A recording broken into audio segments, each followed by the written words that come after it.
샬롬 류선생의 구속사 전공열차 유도수 목사님의 신구약 성경 파노라마를 낭독하는 시간입니다. 지금은 히브리서 파노라마 9장 11절에서 28절까지입니다. 도표 해설. 본 단원의 주제는 앞 단원의 주제와 대조되는 새 언약의 성소와 중보자와 제물입니다. 앞 단원은 개혁할 때까지 맡겨둔 것이라 하고 10절 결론을 맺었는데 무엇으로 기억을 하시는가? 더 좋은 성소와 더 좋은 중보자와 더 좋은 제물로 하실 것이 분명합니다. 본 단원에서는 이 점을 보여주고 있습니다. 도표 중앙에 선 연결선을 따라 그리스도는 좋은 일의 대제사장이시오 11절, 새 언약의 중보시오 15절, 더 좋은 제물이 되십니다 23절, 그리고 중앙선 왼쪽은 첫 언약대의 모형이요 오른쪽은 새 언약대의 참 것인데 이를 대조시켜서 새 언약의 우월성을 보여줍니다. 이를 위하여 세 번의 나타나심이 있는데 기억 세상 끝에 나타나시고 26절, 니은 하나님 앞에 나타나시고 24절, 디귿 두 번째 재림하실 때 나타나실 것이라고 말씀합니다. 28절, 새 언약의 성소와 중보자와 제물. 그리스도께서 장래 좋은 일의 대제사장으로 오사 손으로 짓지 아니한 곧 이 창조에 속하지 아니한 더 크고 온전한 장막으로 말미암아 염소와 송아지 피로 아니하고 오직 자기 피로 영원한 속죄를 이루사 단번에 성소에 들어가셨느니라. 염소와 황소의 피와 및 암송아지의 죄로 부정한 자에게 뿌려 그 육체를 정결케 하여 거룩케 하거든 하물며 영원하신 성령으로 말미암아 흠없는 자기를 하나님께 드린 그리스도의 피가 어찌 너희 양심으로 죽은 행실에서 깨끗하게 하고 살아계신 하나님을 섬기게 못하겠느냐. 이를 인하여 그는 새 언약의 중보니 이는 첫 언약 때에 범한 죄를 속하려고 주구사 부르심을 입은 자로 하여금 영원한 기업의 약속을 얻게 하려 하심이니라. 유언은 유언한 자가 죽어야 되나니 유언은 그 사람이 죽은 후에야 견고한즉 유언한 자가 살았을 때에는 언제든지 효력이 없느니라.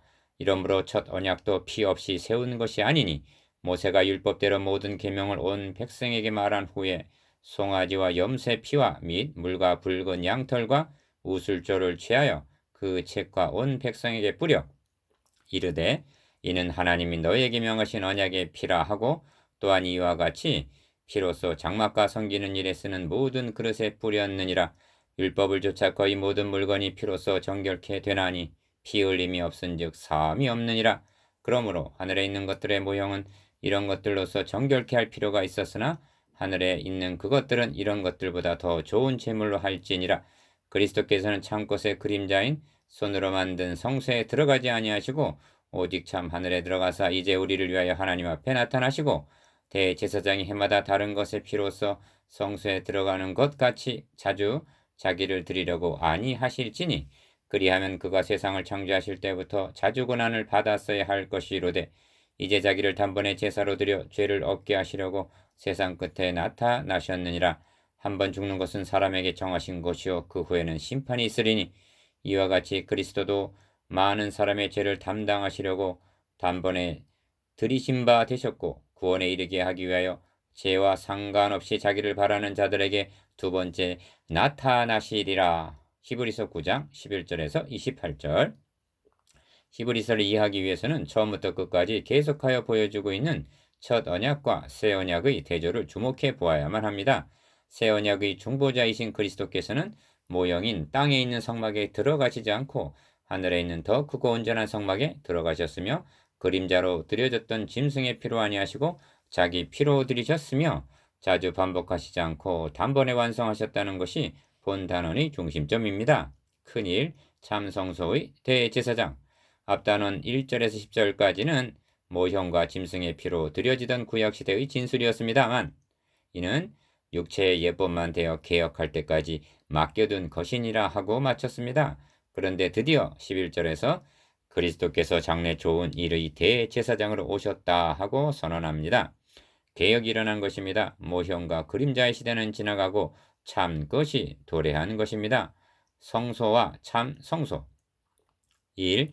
그리스도께서 장래 좋은 일의 대제사장으로 오사 손으로 짓지 아니한 곧 이 창조에 속하지 아니한 더 크고 온전한 장막으로 말미암아 11절. 기억. 염소와 송아지 피로 아니하고 오직 자기 피로 영원한 속죄를 이루사 단번에 성소에 들어가셨느니라 합니다. 12절. 12절에는 송아지의 피와 자기 피가 대조되어 있습니다. 그리스도께서 대제사장으로 오셨다면 대제사장마다 예물과 제사 드림을 위하여 세운 자니 저도 무슨 드릴 것이 있어야 할 것이 아니겠습니까? 8장 3절. 그렇습니다. 그리스도께서 좋은 일에 대제사장으로 오사 더 크고 온전한 장막으로 말미암아 11절 다 영원한 속죄를 이루사 단번에 성소에 들어가셨느니라 하고 12절 말씀합니다. 오사 몸으로 말미암아 뭐뭐 이루사 어디에 들어가셨다는 연결된 의미를 놓치지 마시기 바랍니다. 그 이하의 말씀들은 이해에 대한 해설이라 해도 과언이 아닙니다. 니은 이루셨다 하고 말씀합니다. 7장 27절에서도 단번에 자기를 들여 이루셨음이니라 하고 말씀했습니다. 우리의 대제사장께서 이루셨습니다. 단번에 이루셨습니다. 영원히 이루셨습니다. 이루시지 않은 채 남겨놓은 것이라고는 아무것도 없습니다. 단번에 영원히 이루사 들어가심. 그리고 참 성소에 들어가셨느니라 합니다. 우리를 위하여 다 이루시고 앞서 들어가셨습니다. 인류의 시절은 하나님의 존전에서 추방당했으며 구약 시대는 들어갈 길이 아직 나타나지 않은 시대였습니다. 그런데 우리의 대제사장께서 오직 자기 피로 영원한 속죄를 이루사 단번에 성소에 들어가셨느니라 하고 말씀합니다. 기억. 이 점에서 확실히 해두어야 할 점은 성소라는 말에 대한 분별입니다. 2절에서 말씀하는 성소는 모형으로 주어진 성막에 있는 지성소와 구별된 성소를 가리킵니다만 8절에서 말씀하고 있는 성소는 8장 2절에서 말씀하신 대로 주께서 베푸신 것이요 사람이 한 것이 아닌 하늘의 참 성소를 가리킵니다. 본문 12절에서 오직 자기 피로 영원한 속죄를 이루사 단번에 성소에 들어가셨느니라 한 성소도 24절에서 그리스도께서는 참 것의 그림자인 손으로 만든 성소에 들어가지 아니하시고 참 하늘에 들어가사 라고 한 하늘에 있는 참 성소를 의미한다는 점을 유의해야만 합니다. 니은 그리스도께서 우리의 죄를 대속하여 주신 것은 그러므로 형제들아 우리가 예수의 피를 힘입어 성소에 들어갈 담력을 얻었나니 라고 한 하늘에 있는 참 성소 즉 은혜의 보좌 앞으로 인도하시기 위해서이지 땅에 있는 지성소에 들어가게 하시려는 것이 아닌 것입니다. 그러므로 4장 16절에서는 은혜의 보좌 앞에 담대히 나아갈 것이니라 하시는 것입니다. 디귿 우리의 대제사장 되시는 예수 그리스도께서 부활 승천하심으로 그곳에 앞서 들어가 계십니다. 6장 20절 성도들도 예배와 기도를 드릴 때 몸은 이 땅에 있지만 우리의 영은 성령 안에서 에베소서 2장 18절 6장 18절 하늘에 있는 은혜의 보좌 앞에 나아가고 있는 것입니다. 그리스도께서 다시 오시는 날 우리의 몸도 영화되어 하늘에 있는 참 성소에 가서 친히 뵙게 될 것입니다. 3. 염소와 황소의 피와 및 암송아지의 죄로 부정한 자에게 뿌려 그 육체를 정결케 하여 거룩해 하거든. 13절 기억. 하물며 영원하신 성령으로 말미암아 흠없는 자기를 하나님께 드린 그리스도의 피가 어찌 너희 영심으로 죽은 행실에서 깨끗하게 하고 살아계신 하나님을 섬기게 못하겠느냐 합니다. 14절 무슨 뜻이냐 하면 구약시대의 정결의식도 민수기 19장 9절 거룩하게 하는 효력이 있었다면 13절 하물며 흠없는 자기를 하나님께 드린 그리스도의 피가 깨끗하게 하여 살아계신 하나님을 섬기게 못하겠느냐 하고 묻고 있습니다. 14절 이는 참 성소의 대제사장께서 드려주신 피의 효염이 무한함을 의미합니다. 니은 그러므로 형제들아 우리가 예수의 피를 힘입어 성소에 들어갈 담력을 얻었다고 말씀합니다.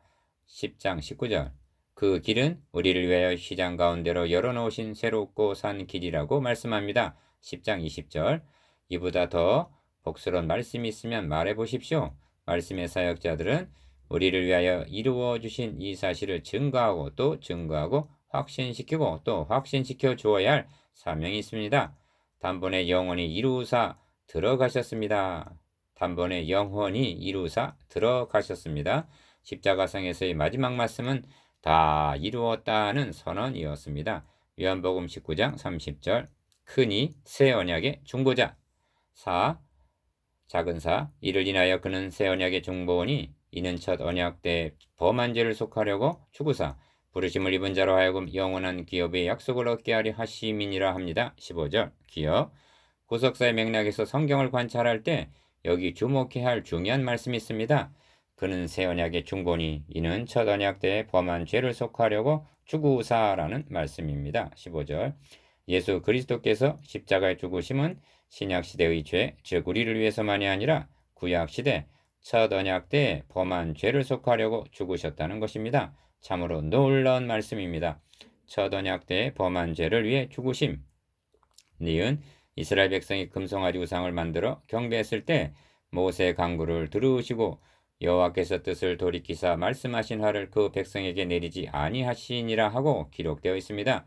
출애굽기 32장 14절 가나안을 정탐하고 돌아온 열족장이 악평했을 때에도 내가 너의 말대로 사하노라 하셨으며 민수기 14장 20절 다윗이 우리아의 아내를 범했을 때에도 여호와께서도 당신의 죄를 사하셨나이다 하고 말씀하셨습니다. 사무엘하 12장 13절 우리는 이것으로 죄 문제가 완결이 된 줄로 알았던 우둔한 자들입니다.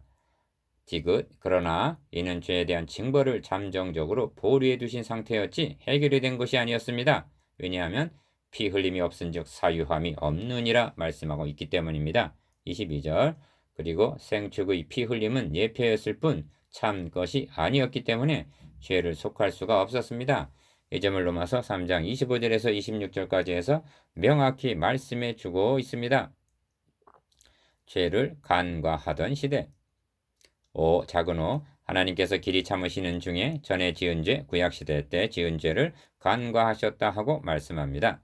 로마서 3장 25절 길이 참으시는 중이라 한 뜻은 무거운 짐을 들고 참고 있는 상태를 나타내는 말입니다. 그리고 간과란 보고도 못 본 척 눈 감아 주셨다는 뜻입니다. 언제까지 이렇게 하셨는가? 기억. 곧 이때 자기의 의로우심을 나타내사 자기도 의로우시며 로마서 3장 26절 하고 구약시대에 범한 모든 죄를 자기 아들에게 담당시킬 때까지입니다.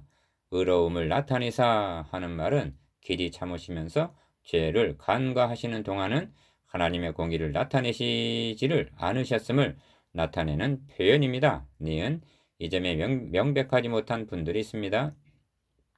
그래서 구약시대는 속죄제를 드림으로 해결함을 받지 않았느냐 하고 묻습니다. 저도 반문하겠습니다. 만일 짐승의 피로 죄가 속하여진다면 하나님의 아들이 사람의 몸을 입으시고 오셔서 십자가에 달려 죽으셔야 할 이유가 어디 있느냐 하고요. 사도 바울은 그렇게 말하는 것은 주님을 헛되이 죽으신 것으로 만드는 것이라고 말씀합니다. 갈라디아서 2장 21절 디귿 구약의 제사 제도는 참 것에 대한 그림자로 주어진 것이며 하나님께서 길이 참으시는 방편이었던 것입니다. 구약시대란 죄에 대한 진노가 마치 저수지에 물이 고이듯이 쌓이기만 한 시대였습니다. 하나님께서는 그 진노를 자기 아들에게 쏟으심으로 잠정적으로 보류해 두셨던 죄 문제가 비로소 완결이 되었고 하나님의 공의도 만족히 여기심을 받게 되었다는 말씀입니다. 십자가 사건은 멸망받아 마땅한 죄인된 우리들을 하나님께서 얼마만큼 어디까지 사랑하여 주셨는가 하는 점과 하나님은 의로우셔서 악을 참아 보시지도 못하신다는 하박국 1장 13절 하나님의 공의를 동시에 나타낸 사건이었던 것입니다. 이것이 첫 언약 때에 범한 죄를 속하려고 죽으셨다는 의미입니다. 15절 리을 16절에서 22절까지를 통해서 말씀하려는 바는 율법을 조차 거의 모든 물건이 피로써 정결케 되나니 피 흘림이 없은즉 사함이 없다 하는 점입니다. 22절 피 흘림이란 곧 죽음을 의미합니다. 그래서 유언한 자가 죽어야 되나니 16절 죽은 후에야 17절 피 없이 세운 것이 아니니 하고 18절 죽음을 강조한 후에 결론적으로 피 흘림이 없은즉 사함이 없다 하는 것입니다. 더 좋은 재물 작은 유혹 그러므로 하늘에 있는 것들의 모형은 이런 것들로서 정결케 할 필요가 있었으나 하늘에 있는 그것들은 이런 것들보다 더 좋은 재물로 할지니라 합니다. 23절 모형은 이런 것들 즉 참 재물의 그림자인 짐승의 피로 정결케 할 수가 있었으나 실상은 더 좋은 재물이라야만 가능하다는 말씀입니다. 기억 구약의 제사 제도는 참 것의 그림자로 개혁할 때까지 맡겨둔 것이었습니다. 10절 그러므로 제물만 불완전한 것이 아니라 제물을 드려주던 중보자도 불완전했으며 제물을 드리던 성소도 사람의 손으로 지은 모형에 불과했다는 말씀입니다. 명심합시다. 피 흘림이 없은즉 사유함이 없느니라. 신구약을 막론하고 예수 그리스도의 피 흘리심만이 유일한 속죄 피라는 진리를, 그래서 그리스도께서는 참 것의 그림자인 손으로 만든 성소에 들어가지 아니하시고 오직 참 하늘에 들어가사 이제 우리를 위하여 하나님 앞에 나타나시고 합니다. 24절. 본 단락 안에는 3번의 나타나심이 있는데 이는 구속의 경륜을 이해하는데 중요한 요점이 됩니다. 첫 번째 나타나심. 니은 자기를 단번에 제사로 드려 죄를 없게 하시려고 세상 끝에 나타나셨느니라 합니다. 26절. 이는 주님의 초림이 나타나신과 사명을 의미합니다. 세상 끝에 나타나셨다는 말은 1장 2절과 결부되는 것으로 마지막 계시오 구약성경을 통하여 보여주신 여러 부분과 여러 모양, 즉 언약, 모형, 예표, 그림자 등의 성취자로 나타나셨다는 뜻입니다. 그래서 단번에 드렸다는 것입니다. 단번이란 말은 히브리서의 핵심 단어 중 하나입니다. 저가 단번에 자기를 드려 이루셨음이니라. 7장 27절. 자기 피로 영원한 속죄를 이루사 단번에 성소에 들어가셨느니라 하고 9장 12절 말씀합니다. 이외에도 자기를 단번에 제사로 드려 9장 26절 많은 사람의 죄를 담당하시려고 단번에 들이신 바 되었고 9장 28절 단번에 정결케 되어 10장 2절 이 뜻을 조차 예수 그리스도의 몸을 단번에 들이심으로 말미암아 우리가 거룩함을 얻었노라 하고 10장 10절 단번이 강조되어 있습니다. 이는 구약의 반복된 제사와 대조적인 면에서 한 말인데 새 언약의 중보 되시는 예수 그리스도께서는 자기 피로 단번에 이루신 더 좋은 제물이셨습니다. 두 번째 나타나심, 지긋 그리스도께서는 참 것의 그림자인 손으로 만든 성소에 들어가지 아니하시고 오직 참 하늘에 들어가사 이제 우리를 위하여 하나님 앞에 나타나시고 하는 것이 24절 두 번째 나타나심입니다. 이는 부활승천하셔서 하나님 앞에 나타나심을 가리키는데 이것이 중요한 의미를 갖는 것은 오직 그리스도는 죄를 위하여 한 영원한 제사를 드리시고 하나님 우편에 앉으사 10장 12절 즉 십자가상에서 다 이루셨다 하신 후에 하나님 앞에 나타나심을 의미하기 때문입니다. 이 나타나심도 우리를 위하여라고 말씀합니다. 왜 그렇습니까? 이는 자신의 피를 가지고 하늘에 있는 참 성소에 들어가셔서 우리의 영원한 대제사장 즉 새언약의 중보자가 되셨음을 의미합니다. 7장 25절에서 그러므로 자기를 힘입어 하나님께 나아가는 자들을 온전히 구원하실 수 있으니 이는 그가 항상 살아서 저희를 위하여 간구하심이니라 말씀하고 있는 것이 이를 뜻합니다. 성도들이 이 세상을 떠나 아버지 집에 가게 될 때 제일 먼저 우리 주님의 영접을 받게 될 것입니다. 이 두 가지 나타나심은 이미 이루어진 사실입니다. 세 번째 나타나심, 리을. 이와 같이 그리스도도 많은 사람의 죄를 담당하시려고 단번에 들이신 바 되셨고 구원에 이르게 하기 위하여 죄와 상관없이 자기를 바라는 자들에게 두 번째 나타나시리라 합니다. 28절. 구원서정상 세 번째 나타나심이라 했으나 이는 주님의 재림을 의미하는 것으로 그래서 두 번째 나타나시리라 하는 것입니다. 이것은 아직 이루어지지 아니한 미래에 나타나실 일입니다.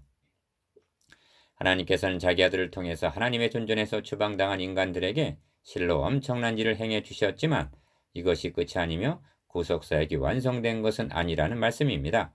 예수 그리스도께서 두 번째 나타나실 때는 죄를 대속하시기 위하여 천사보다 조금 못하게 나타나신 초림과는 달리 심판주로 나타나시고 왕으로서 통치하러 오시는 것입니다. 이것이 죄와 상관없이 자기를 바라는 자들에게 두 번째 나타나시리라의 뜻입니다. 그때는 이루었도다 나는 알파 오메가요 처음과 나중이라 하고 계시록 21장 6절 하나님의 나라 건설이 완성되는 때입니다. 7.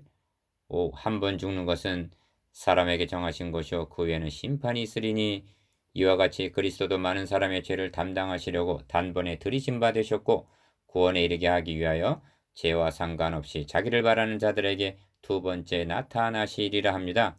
27절에서 28절 기억 사람에게 정하신 것이요 하는데 모든 사람은 다 반드시 세 번의 중대한 일에 당면하게 된다는 말씀입니다. 첫째는 모든 사람은 죽는다는 것이고 그 후에는 심판이 있다는 것과 다 영생과 영벌로 갈라지게 된다는 점입니다. 9장 전체 적용. 죄인이 어떻게 하나님께로 돌아갈 수가 있는가 하는 문제는 구약시대 내내 추구해 온 것이지만 모형과 그림자로 주어졌을 뿐 해답을 얻지 못했던 것이 예수 그리스도의 나타나심으로 말미암아 해답이 주어지게 된 것입니다. 주님은 친히 내가 길이요 진리요 생명이니 나로 말미암지 않고는 아버지께로 올 자가 없다 하고 대답하십니다. 요한복음 14장 6절, 9장의 증거는 10장 18절까지 계속되는 문맥으로 18절에 이르러 이것을 사하셨은즉 다시 죄를 위하여 제사 드릴 것이 없느니라 하고 결론을 맺고 있습니다. 이는 아벨이 양의 첫 새끼로 제사 드림으로 시작된 제사 제도에 대단원의 막을 내리는 총 결론인 것입니다. 그런 후에 그러므로 형제들아 우리가 하고 적용을 시키게 되는데 예수의 피를 힘입어 성소에 들어갈 담력을 얻었나니 하는 것입니다. 10장 19절. 여러분에게 묻고 싶습니다. 형제자매 여러분, 그래도 무엇인가 해결되지 않은 문제가 남아있다고 여겨지십니까?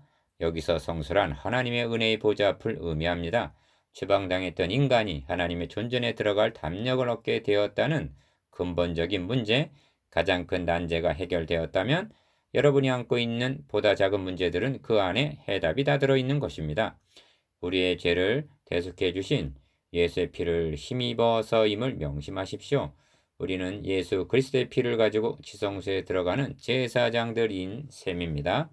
로마서 5장 9절에서는 그러면 이제 우리가 그 피를 인하여 의롭다 하심을 얻었은즉 더욱 그로 말미암아 진노하심에서 구원을 얻을 것이니 하고 역시 예수 그리스도의 피를 말씀하고 있습니다. 진노하심에서 구원이란 최후의 심판을 의미합니다.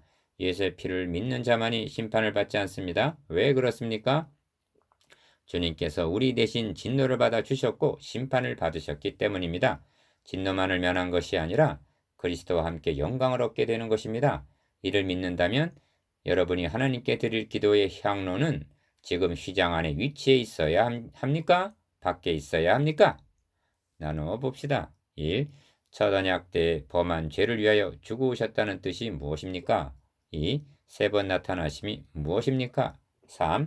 옛 언약과 새 언약의 성소와 중보자와 제물의 차별에 대해서